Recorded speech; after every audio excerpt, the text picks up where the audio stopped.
Okay, so YouTube as technology, homecasting, it's not the same as peer-to-peer sharing, right? It's somewhere between home video and broadcasting.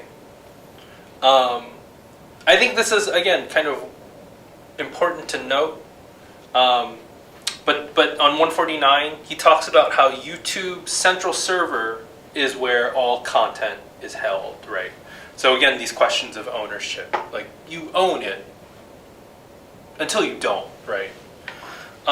In terms of narrowcasting on 149, and this goes back to sort of the major point, I just want to point out Lisa Parks is note. The first full paragraph, about 8 lines from the bottom. Lisa Parks introduced the term flexible microcasting to refer to this phenomenon as a set of, quote, industrial and technological practices that work to isolate the individual cultural tastes of viewers, consumers, in order to refine direct marketing in television. That is the process of delivering specific audiences to advertisers. This is the second time we've heard this. So, that language, flexible microcasting. You have consumers, viewers. You have a set of industrial and technological practices, such as algorithms, right, or surveys, right? And what they do is they take the individual cultural tastes and they isolate them, right? This sort of viewer likes this one likes this. What that does, it sort of sifts them and organizes them. And what that then allows is, so for example, let's kind of map, if I like Stranger Things, and so do other, people, let's say, but the people that like Stranger Things and also, I don't know, Top Gear, right? That will then allow the platform to deliver them to a specific advertiser. Whereas Stranger Things and Gossip Girl would lead to a different delivery, right? What is the key point here? Media scholars, these are researchers, these are professional researchers who research this material, right? They do this for a living. Their conclusion is not that personalization and algorithms are purely for, our benefit in the sense of like, oh, they make us happy. It's precisely about how to deliver us to advertisers better. In the case of something like YouTube. Something like Netflix, part of the goodwill they've built so much is because there's no advertising, right? But what's the key there? They're trying to get as many subscribers to stay within the ecosystem. So it's not necessarily about eking us along and delivering us, as if I'm a baby, they carry me over to the advertiser, but to keep me within the park, which is another version of what Disney does, right? We've already talked about this and read about it, right? Okay. So on 150, Vendy talks about the control of YouTube. What is it that they have? What is it that they have at their sort of disposal to aid all of this? Metadata, right? Again, data, big data on who's doing what, for how long, where, with what. Search engines, ranking and profiling systems. Profiling systems sounds kind of nefarious. They're profiling you constantly. Why? Any of you have taken the time to watch Harun Farouki's I was watching Convicts. I thought I was seeing Convicts. Very early on, at the very beginning, it talks about how supermarkets are geared in a way to try and prolong your traveling, because the longer you're there, the more you're likely to buy more things. Same thing, right? YouTube is constantly trying to extend, that's the idea of the rabbit hole. It's precisely there so you stay in the system as long as possible, exposing you to more advertisements, which is more revenue for them, right? Okay, moving on to YouTube as social practice, right?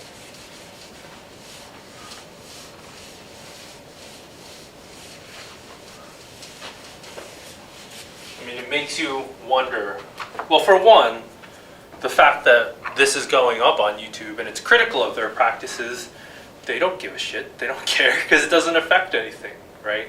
I guarantee you will probably find not just the kind of like talking heads, YouTube people, but even, professional researchers criticizing or critiquing YouTube on YouTube because it doesn't affect anything. It doesn't affect their bottom line. No one gives a shit. No one cares. We can talk about this stuff until, the cows come home, but it just doesn't matter, right? And that doesn't mean that this stuff doesn't matter. It means that, for the most part, just people aren't reading this stuff. This isn't what they're watching, right? People are sure they're critiquing YouTube and they'll talk about it, but in what way will they do this? So YouTube is social practice, video sharing, the kind of relationship between identity and media on 151, and I'll read the block quote here in a second. I just want you to reconsider this relationship, and what Van Dijk is talking about is this sort of a dependency, a mediated dependency, and it's this idea that there's no real outside. What that means is, in the 21st century, in your and my lifetime, there is no real identity without media, and there's no real identity outside of media. And so, whether that's social media, or whether that's film and television, or photography, or anything else, that is the battleground of media. That is how we know ourselves and understand ourselves. On 151, this is, and that's what he's saying that YouTube capitalizes on. This is that last full paragraph. That YouTube capitalizes, they produce capital, they make money off of personal expression and identity formation by means of individuals posting their own creative content on the web. So even now, I am expressing myself and sort of performing my identity as a faculty member, right? As an instructor, as a research scholar, by putting this video up on YouTube. But am I really gaining from it? No, somehow YouTube is, right? Probably not much, because no one's really watching these, but it is still additional content. It still sort of expands the library, right? And it also proves, look how cool and hip we are that we're allowing videos that are critical of us. We're not a fascist state, which is exactly what Kenkel will talk about on Thursday.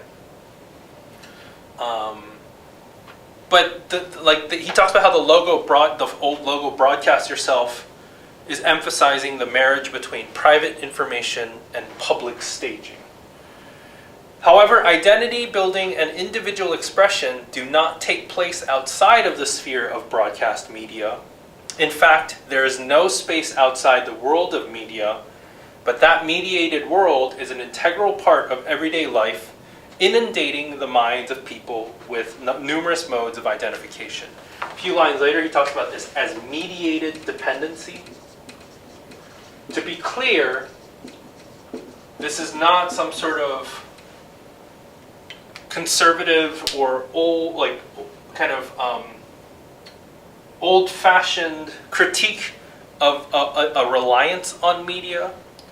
He's not being, some sort of Scrooge. He's just stating that this is what it is.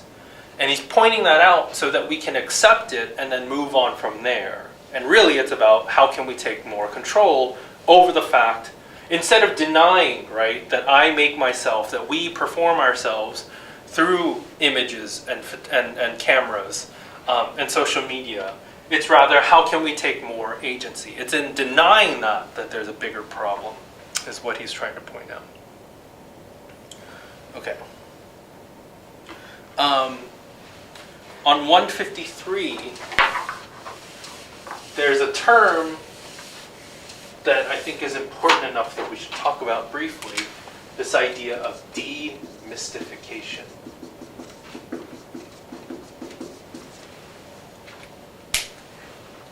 Actually, 152. So next page. About midway through that first whole paragraph, but just as the myth of the passive television consumer was dismantled by cultural studies theorists in the 1980s and 1990s, the classification of the active YouTube user as someone who constantly uploads content, comments on featured videos, and helps ranking videos is similarly in need of demystification. So, the couch potato. This idea of a totally passive television viewer that's like brain is rotting, or like the idea of any kind of like myth of this sort of like, you know, like figure, right? Like of a kind of, you know, like a type of person, you know, that we often use like as a myth, almost as like a cautionary tale. So like the violent video game player, right? And how that immediately translates to